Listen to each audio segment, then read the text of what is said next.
Hello and welcome to A1R Psychic Radio and Moonstruck TV. Now, I have a really, I always like to do a little bit of a spiritual talk before we start. And now I know that we're going to have 2 callers calling in, which would be fantastic. We're going to do some readings later on in the show. But first, let's talk about my little spiritual talk.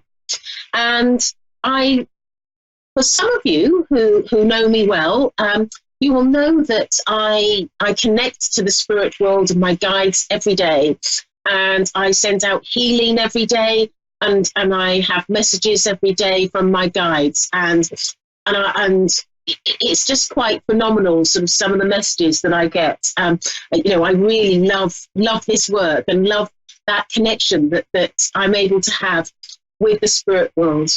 But one of the things that I think is just so poignant is and there's something that comes up time and time again in the sort of philosophical conversations that I have with the spirit world, is the importance of love. Now, it's very easy to love somebody that you love. It really is. But the hard test is when you're loving somebody that perhaps has done wrong by you, or perhaps you don't resonate with, or perhaps you don't like, or perhaps you need to forgive them for something. And, loving those sort of people is the hardest thing. And I know that I have been tested myself many times over that one. To love somebody you don't like is not easy, is it? But it's about the improvement of our soul. If we are able to love somebody unconditionally, love somebody regardless of who they are and what they're doing, to spread that love to as many people as we can, then what we are doing, which is so incredible, is, in a way, it's a sort of a selfish thing, because we are evolving our soul. We are becoming better people. And, many people, I've heard it time and time again. We're here to learn our lessons. We're here to evolve. We're here to become spiritually, grown up.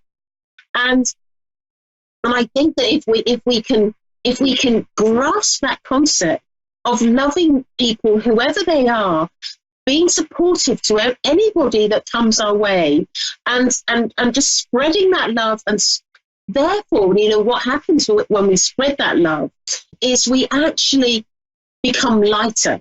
Our whole being becomes lighter, because any negativity or darkness, falls away from us, and we become stronger in a spiritual point of view.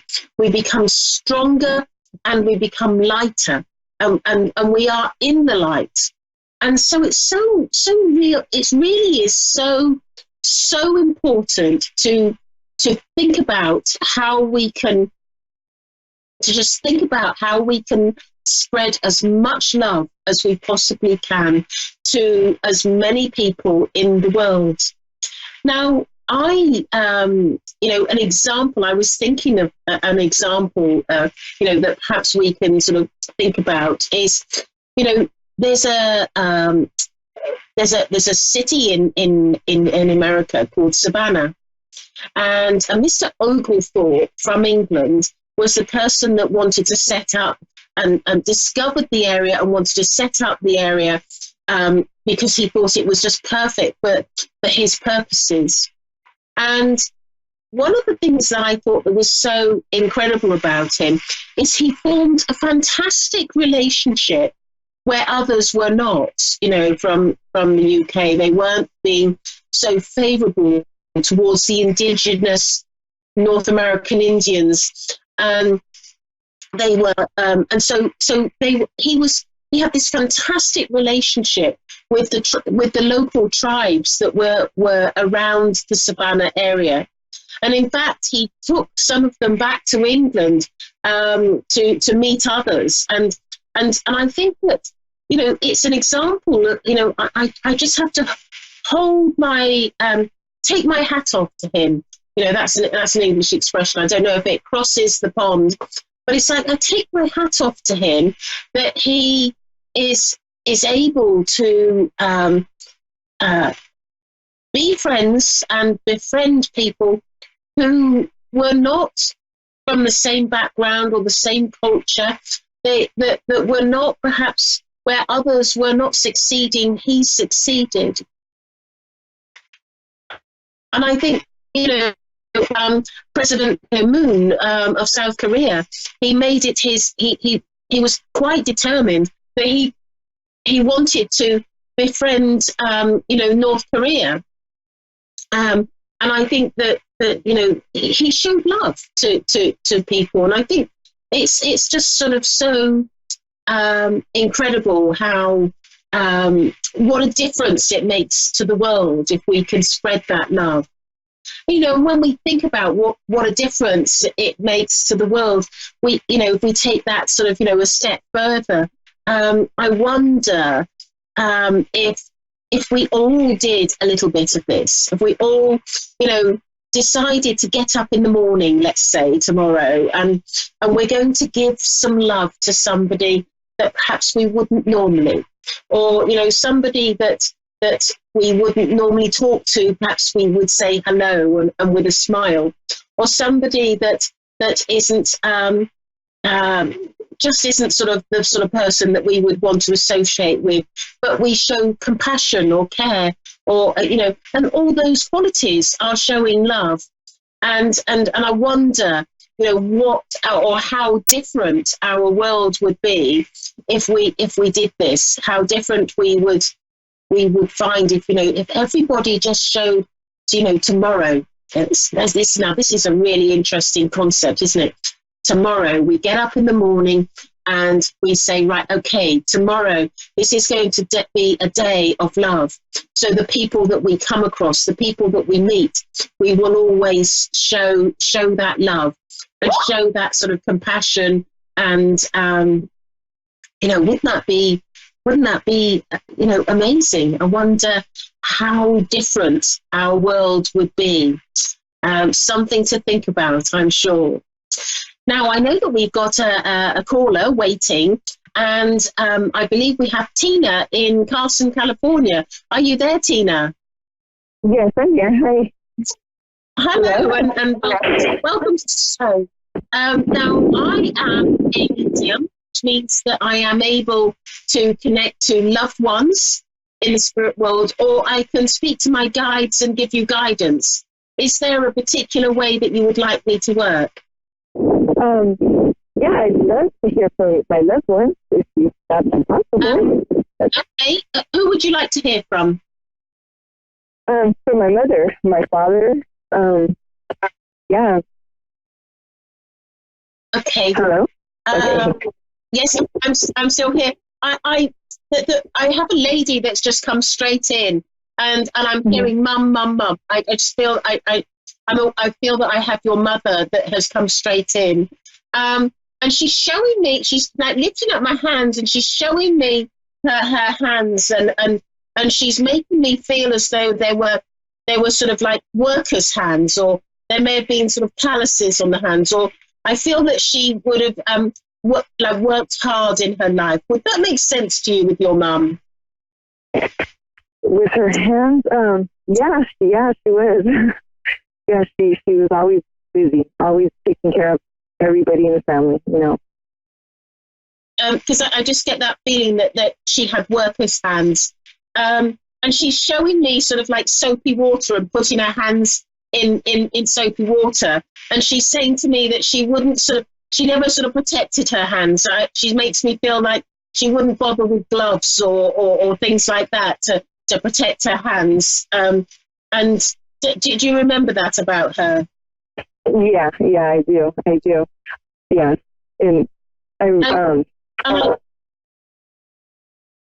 okay, and she's saying to me that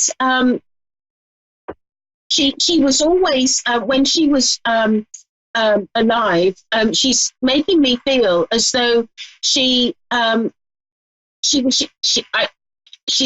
showing me the worker's hands, but she's also saying to me that she was a hard worker, and I feel that she would get up quite early and work till quite late at night. And I feel that she's always on the go, always busy, and sort of like rushing around and going on to the next job, always, throughout her day. I feel that that more so fits me, actually. Yeah, I mean, my mom, she was a hard worker, but I'm like always on the go, constantly. So maybe that's what she's talking about. You're constantly on the go, are you? Constantly, yeah. Okay, because she must be talking about you then, because she's saying to me, she's saying to me that it's almost like she wants to protect your hands. She says she doesn't want you to have the hands that she had. And she says that you need to look after your hands. And she's making me feel like I want to take my hand and just touch my skin on my face. And she's making me feel as though it's like she wants to talk about your beauty regime. I don't know why she would do that. But I feel like she wants to sort of care for you.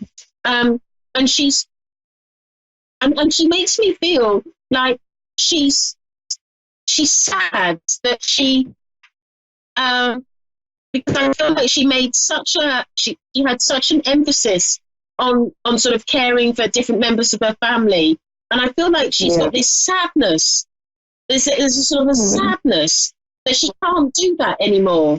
And I feel that she would be sort of quite eager to sort of jump up and do anything to sort of help people.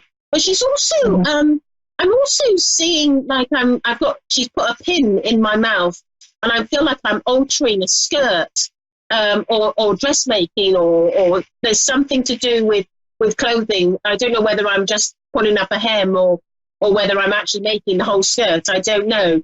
But she's showing me this image that I've got. Does that make sense to you? A pin in her mouth? It's like she's pinning something up, from a dressmaking point of view. Yeah. No, not really. No, not really. I don't know what that could mean. No, I don't know. Nothing comes to my mind.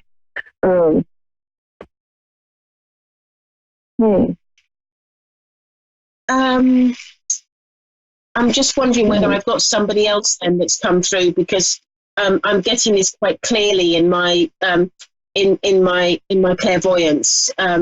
It's like and she's specifically showing to me a skirt. And I feel that a skirt. She's specifically showing it to me, and it's like I feel like I have to sort of pull the hem up, and like she's showing me where it has to come up, sort of like 3 or 4 inches on the skirt. And she's showing me this, and she's saying to me that the I feel that this is a memory link. This is something when I'm going back, because she's showing me you're standing on a chair and you're having these clothes taken up, and I feel that it's something to do. And you're a child, you're young. This is not as an adult. You're young, and I feel like she's making me feel as though she would. It's like you've got bigger clothes, and she's altering them to make them smaller. Well, none of that makes sense to you. No, it doesn't actually, because me, my clothes, I always needed them extra long. I have really long legs, so it was always hard to find clothes that were long enough. Pants and stuff like that were actually long enough. Everything was always so short because I was really thin and I had really long legs. So I don't know. I don't know what that could mean. I don't know.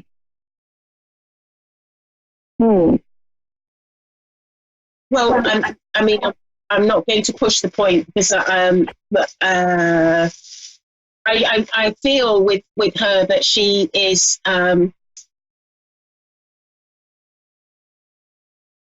I just feel that there must have been some sort of alteration. But I have only 8 minutes left, and I know that I'm going to have to let her go now because I've got another caller waiting.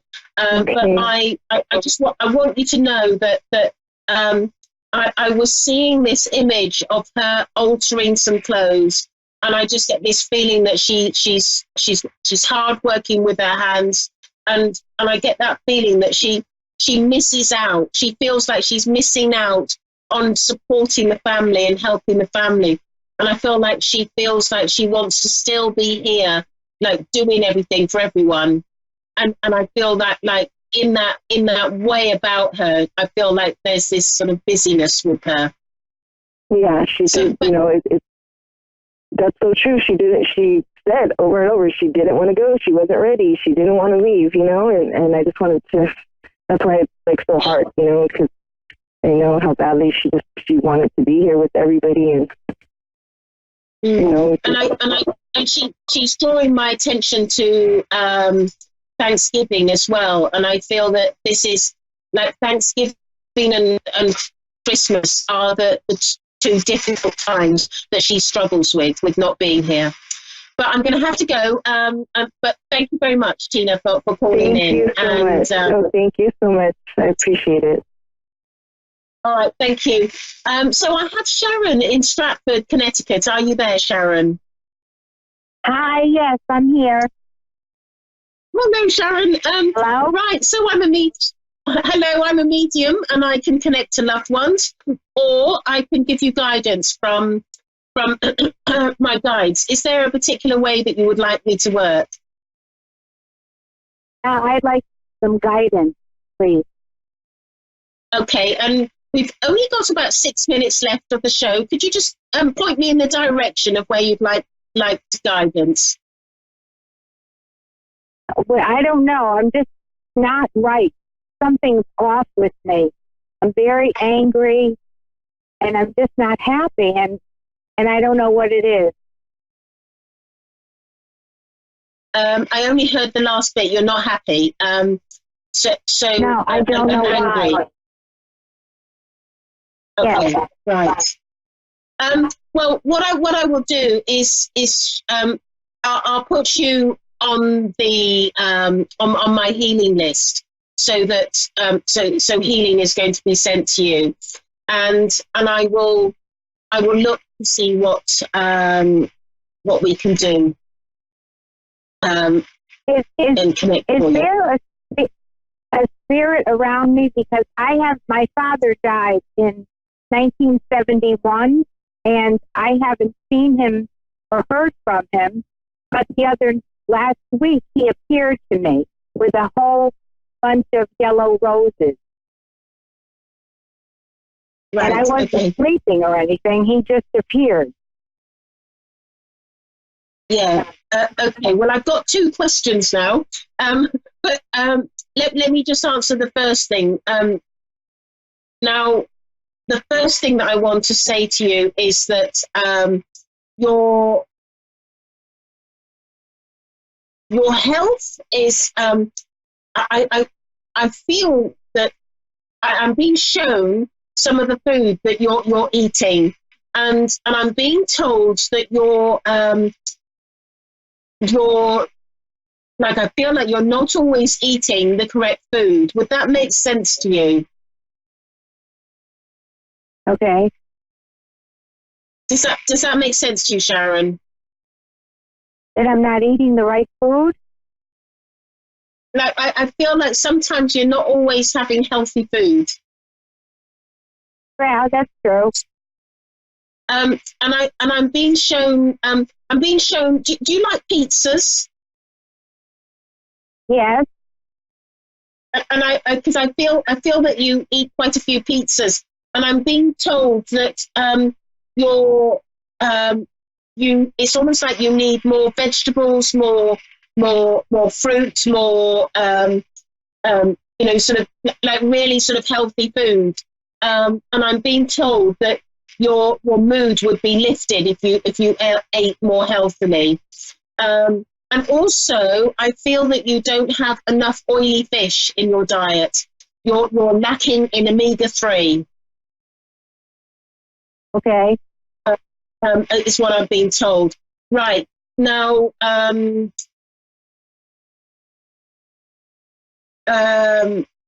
with your father, was your father quite sort of thin in appearance? No, he had a nice figure. You know, he looked good in suits. He wasn't very thin, but he was, you know, perfect. I think he looked good. He always had his suits made. He always looked nice. Because I'm just getting this feeling that just before he passed, did he lose some weight? A little bit, yeah. And do you have an uncle in the spirit world? Yes, I do. Very close uncle. And mother's brother. Okay, and was your uncle thin? Yeah, he wasn't heavy, but he wasn't thin. He was medium. Okay, because I feel that I have your uncle that is communicating. I thought I had your father, but I made the mistake. I feel like it's your uncle because I heard the word uncle. My grandfather was very thin. And did one of them wear a moustache? No, none of them. Okay. I've got somebody that's tall, thin, has a moustache, and quite young, and I feel that I'm going back some sort of time, and I get the feeling that this person committed suicide.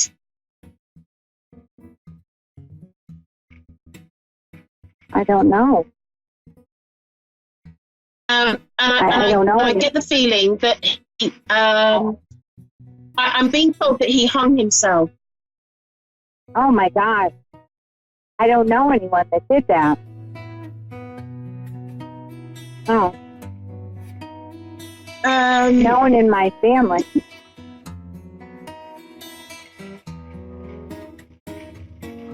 And I'm also, I feel like I want to go back to when you're in your, like I feel like you're in your 20s, and I feel that you're quite young, and I feel that someone around this person rides a motorbike, and I feel like it's got big handlebars as well to it, and I get the feeling that he's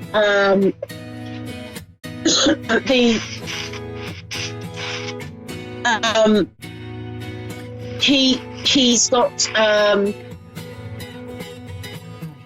I get the feeling that this is somebody that you would have known of. I don't feel like it's in the family.